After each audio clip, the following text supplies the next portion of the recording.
Okay, so what I see is 2 drywall screws in there. I don't see any more than that. So we can remove the 2 screws.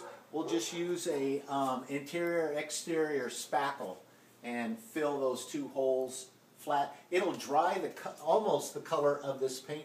This is an off-white paint, so we could dab those screw holes. I have that paint in my shop.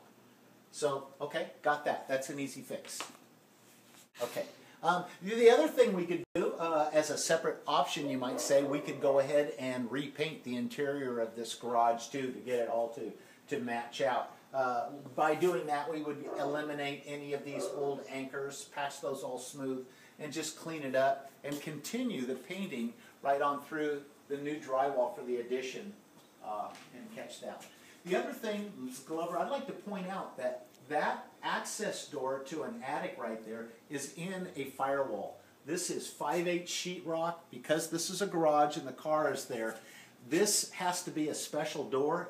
It's called a Milcor door, and we can replace that if you'd like to. If you'd like to keep the integrity of the 20-minute firewall, that door would need to be changed too. I'm estimating that door is probably somewhere around $200 to $250, but we plus would labor, look it up, and then it would be plus labor.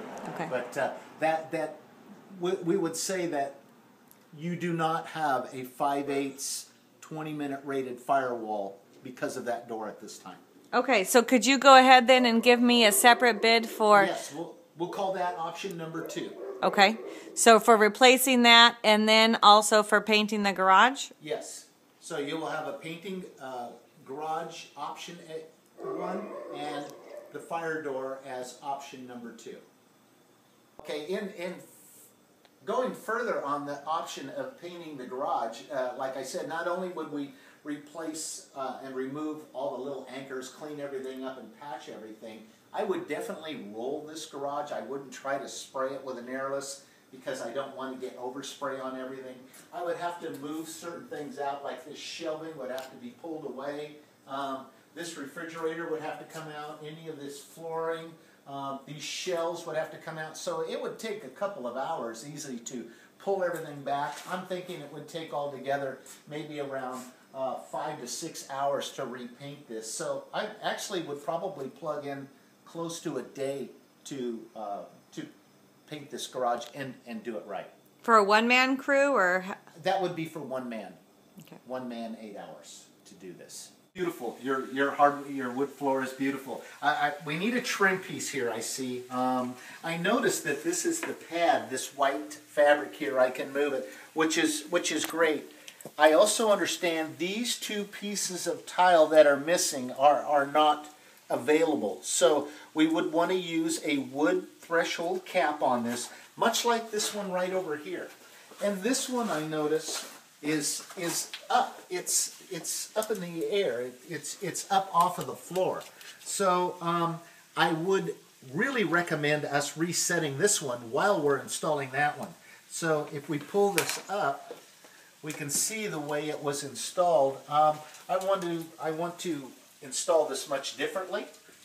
So I would pull these clumps off of like a concrete mortar type mix and use a different adhesive product here to reinstall this. And the idea being, when this is in, we want this to lay flat. It's springing up, and you could catch a shoe on that really easily. But we can match this and install that right over there on that border. So this again would be an option, but we would be glad to take care of that. Inch here, it's approximately 6 foot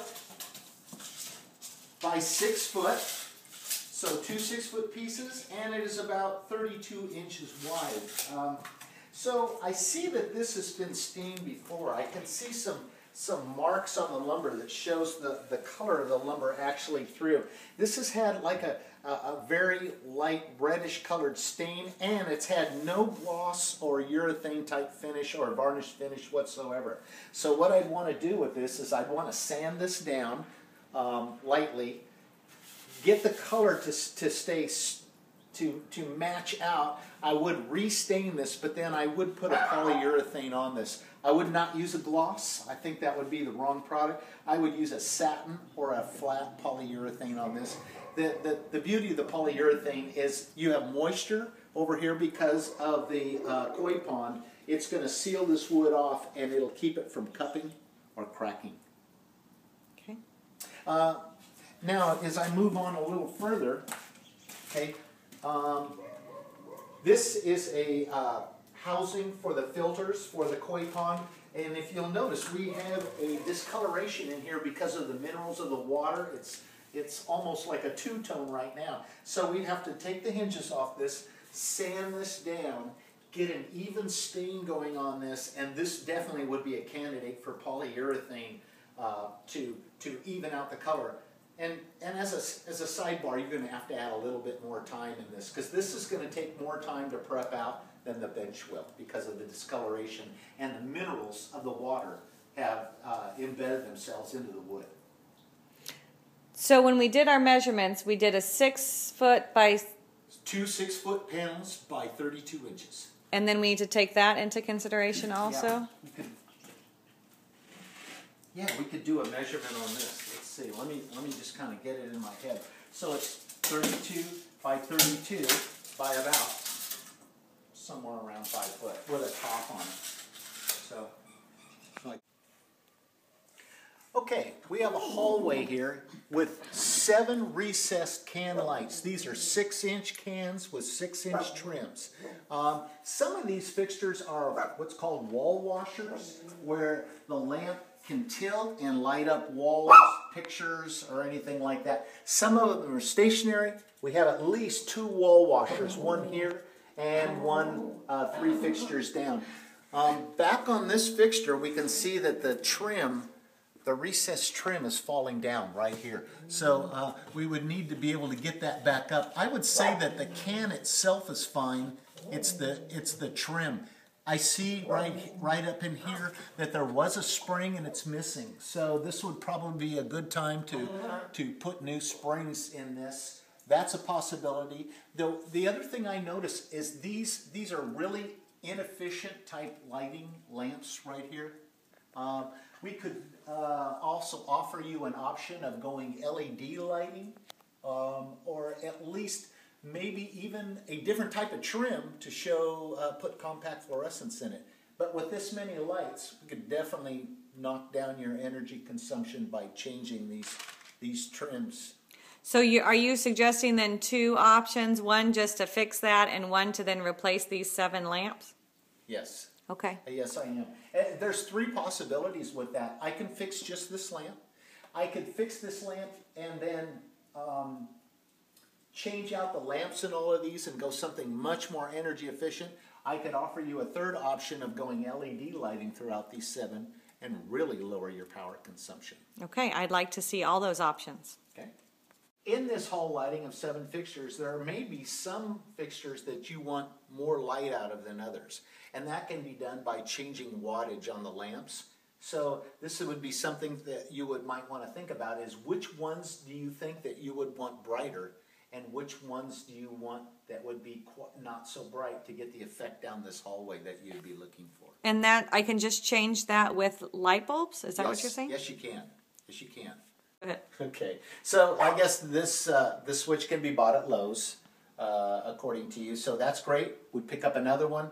We'd need to turn the power off and then disconnect this switch, put the new one back on, and then put it all back together and turn the breaker back on. So switch evidently is readily available and we can get it, so that should not be a problem. So we're looking at return air grills in each bedroom. More on that later. I want to talk about that because I see a reason why they've done it like this.